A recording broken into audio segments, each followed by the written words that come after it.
आज हम स्टार्ट कर रहे हैं नया चैप्टर 6 टिश्यूज़। इस चैप्टर में हम जानेंगे कि टिश्यूज़ क्या होते हैं और कितने टाइप के टिश्यूज़ प्लांट्स में और एनिमल्स में हमको देखने को मिलते हैं, उनका क्या फंक्शन होता है। तो स्टार्ट करते हैं पढ़ना।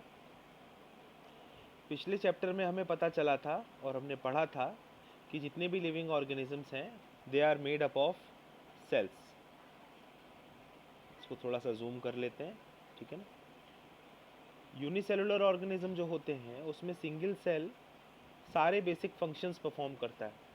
जैसे आप अमीबा को देखें, वहाँ जो सिंगल सेल है वो मूवमेंट में भी हेल्प करता है अमीबा के, फूड इनटेक में भी हेल्प करता है, गैस एक्सचेंज में भी हेल्प करता है और एक्सक्रीशन में भी हेल्प करता है। तो अमीबा के केस में उसका जो सिंगल सेल है वही सारे काम करता है, बिकॉज वो डायरेक्ट कांटेक्ट में रहता है सराउंडिंग्स के। तो क्योंकि वो अपने आप में एक सिंगल सेल है तो आसानी से वो कांटेक्ट अपना मेंटेन कर लेता है, तो सारे उसके काम इजीली हो जाते हैं। पर मल्टी सेलुलर ऑर्गेनिजम्स में बहुत सारे सेल्स होते हैं। तो यहाँ पर हम सेल्स को देखेंगे स्पेशलिटी डेवलप करते हुए। मतलब ज़्यादातर सेल्स जो हैं वो कुछ काम बहुत अच्छा करते हैं, मतलब हर सेल जो है वो सारे काम नहीं कर सकता है। तो सेल्स ने ग्रुप बना लिए हैं और वो अपना अपना स्पेशल टास्क करते हैं ग्रुप्स। तो ये चीज़ हम होते हुए देखते हैं मल्टी सेलुलर ऑर्गेनिजम्स में। Each specialised function is taken up by a different group of cells. तो हर एक स्पेशलाइज्ड टास्क अलग अलग ग्रुप के सेल करते हैं। तो जैसे एक ग्रुप है वो एक्सक्रीशन के अंदर इन्वॉल्व है, तो दूसरा ग्रुप रिप्रोडक्शन से रिलेटेड है, अगला ग्रुप जो है वो स्केलेटल सिस्टम से रिलेटेड है। इस तरह से सेल्स के ग्रुप्स मिलकर के काम करना शुरू कर देते हैं और अलग अलग कार्य करते हैं। Since these cells carry out only a particular function, they do it very efficiently। और राज किस बात में है? राज इसी बात में छुपा हुआ है कि अगर आप कोई सिलेक्टिव काम करते हो तो वो काम बहुत अच्छा करोगे। अगर आप बहुत सारे काम करोगे तो काम में इतनी प्रवीणता नहीं आएगी, इतना अच्छे से शायद आप ना कर पाओ। बट अगर आप कोई स्पेशल काम करना जानते हो, आपकी क्वालिटी है वो, तो आप वो काम बहुत अच्छे तरीके से करोगे। In human beings muscle cells contract and relax to cause movement. तो जैसे हमारी बॉडी में मसल सेल्स हैं वो मिलकर के अगर कॉन्ट्रैक्शन करें या रिलैक्सेशन करें तो हम मूवमेंट कर पाते हैं। नर्व सेल्स मैसेज को कंडक्ट करने में हेल्प करते हैं। ब्लड जो है वो बहुत सारे सेल्स को मिला के बना हुआ है, तो वो बहुत सारे सेल्स किस में हेल्प कर रहे हैं? ऑक्सीजन ट्रांसपोर्ट में, फूड ट्रांसपोर्ट में, हार्मोन्स के ट्रांसपोर्ट में और वेस्ट मटेरियल के ट्रांसपोर्ट में। तो ब्लड भी हमारा एक टिश्यू है, ये एक कनेक्टिव टिश्यू है। ब्लड कनेक्टिव टिश्यू कहलाता है और इसमें बहुत सारे इसके फंक्शंस होते हैं। ऐसे ही अगर हम तो वेस्कुलर टिश्यू प्रेजेंट होते हैं। वेस्कुलर टिश्यू का मतलब होता है वो टिश्यू जो ट्रांसपोर्टेशन से रिलेटेड है। प्लांट्स के अंदर फूड का और वाटर का जो ट्रांसपोर्टेशन है उससे रिलेटेड टिश्यू कहलाता है वेस्कुलर टिश्यू। तो एक पार्ट से दूसरे पार्ट में वाटर का ट्रांसपोर्ट हो या फूड का ट्रांसपोर्ट हो, तो ये सब वेस्कुलर टिश्यू का काम होता है। So multicellular organisms show division of labour. तो अभी आपने देखा कि मल्टीसेलुलर ऑर्गेनिजम्स में एक सेल ही सारे काम नहीं करता, यहाँ पर तो सेल्स ग्रुप बना लेते हैं और अलग अलग ग्रुप्स अलग अलग काम करते हैं। तो उसको क्या बोलते हैं? Division of labour. Cells specialized in one function are often grouped together in the body. This means that a particular function is carried out by a cluster of cells at a definite place in the body. तो जैसा कि हमने थोड़ी देर पहले पढ़ा कि कोई भी काम करने के लिए सेल्स ग्रुप बना लेते हैं और ऐसे सेल्स अलग अलग जगह पर बॉडी के पाए जाते हैं और वो कोई ना कोई अपना इम्पोर्टेंट काम कर रहे होते हैं। इस ग्रुप को हम टिश्यू बोलते हैं।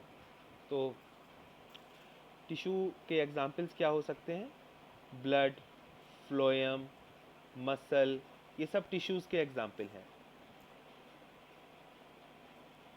तो आप डेफिनेशन टिश्यू की यहाँ से नोट कर सकते हैं।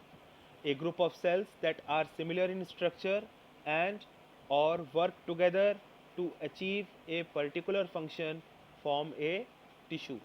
ये सेल्स का वो ग्रुप है जिसमें ऐसे सेल्स हैं जो स्ट्रक्चर में एक जैसे हैं या वो मिलकर काम करना जानते हैं, कोई एक काम बेहतर तरीके से कर सकते हैं, तो वो सब क्या कहलाते हैं? टिश्यूज़। अगला पार्ट है, are plants and animals made up of same type of tissues, और यहाँ क्वेश्चन मार्क लगा हुआ है। तो यहाँ पर हमें सोचना है कि क्या वो प्लांट और जो एनिमल्स हैं, क्या उनमें एक जैसे टिश्यूज़ पाए जाते हैं? आइए हम इनके स्ट्रक्चर और इनके फंक्शन के बारे में कुछ बातें समझें, जिससे कि हमको क्लियर हो कि क्या इनके पास एक जैसे टिश्यूज़ होते हैं या नहीं होते हैं।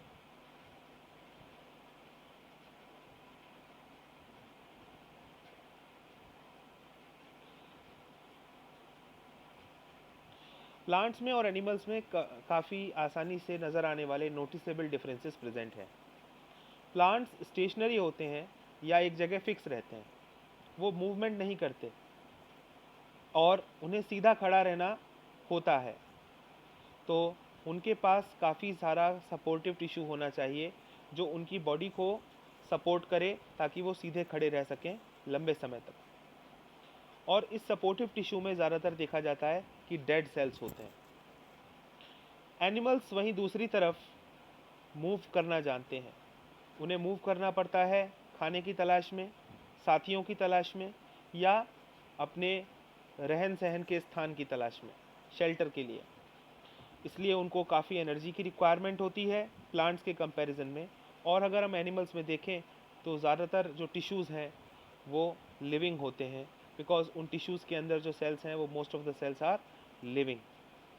अगला अंतर हम देखें तो पाएंगे कि जो ग्रोथ का पैटर्न है एनिमल्स में और प्लांट्स में वो अलग अलग प्रकार का है। प्लांट्स में जो ग्रोथ आप देखते हो वो कुछ सर्टेन रीजन्स के अंदर आप होते हुए देखते हो, जबकि एनिमल्स की पूरी बॉडी का ग्रोथ एक साथ होता है।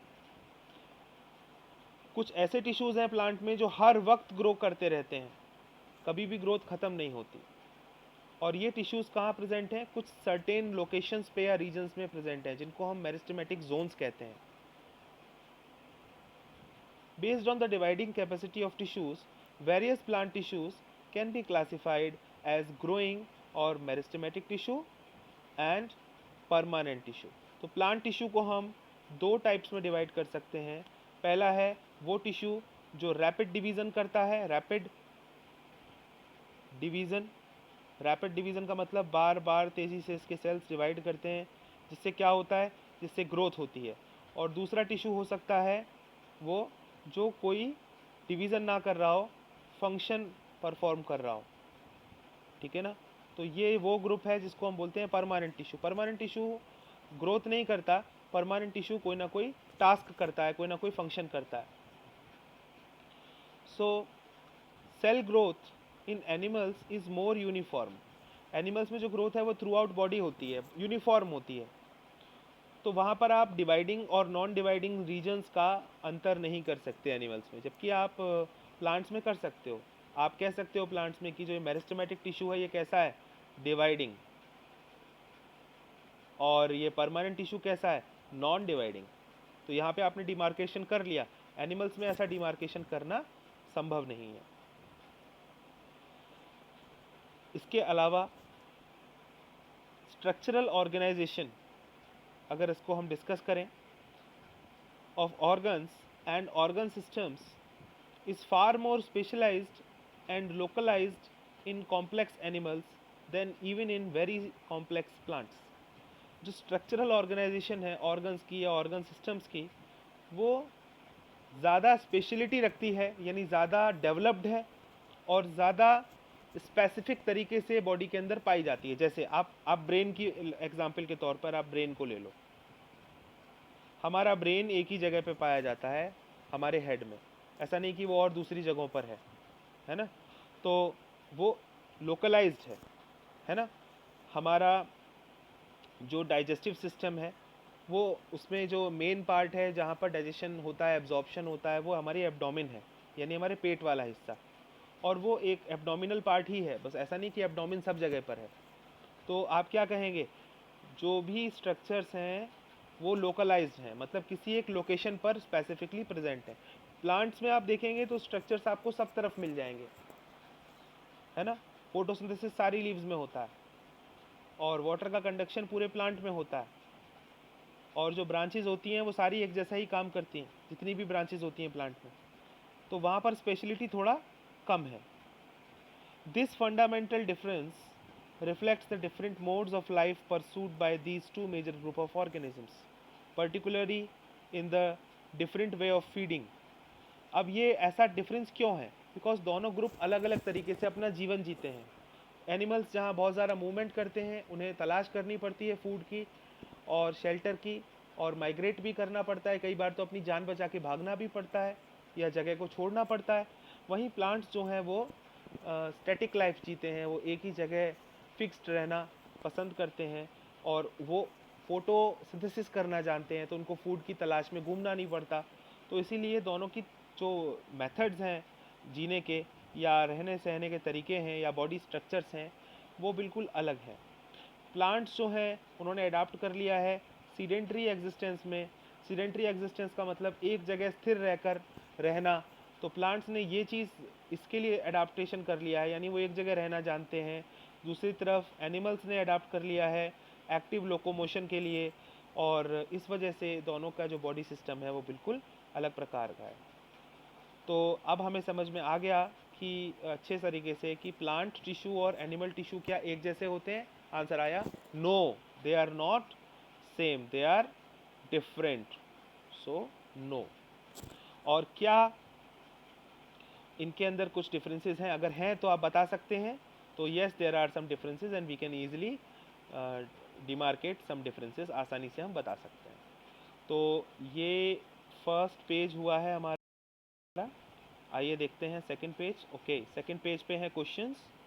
तो आपसे पूछा गया है व्हाट इज़ टिश्यू, टिश्यू की डेफिनेशन आपको देनी है जो मैंने आपके साथ डिस्कस की थी, and what is the utility of tissue in multi cellular organism. तो टिश्यू का काम क्या होता है, तो टिश्यूज़ का काम होता है स्पेशलाइज्ड टास्क को इफ़िशियंसी के साथ करना।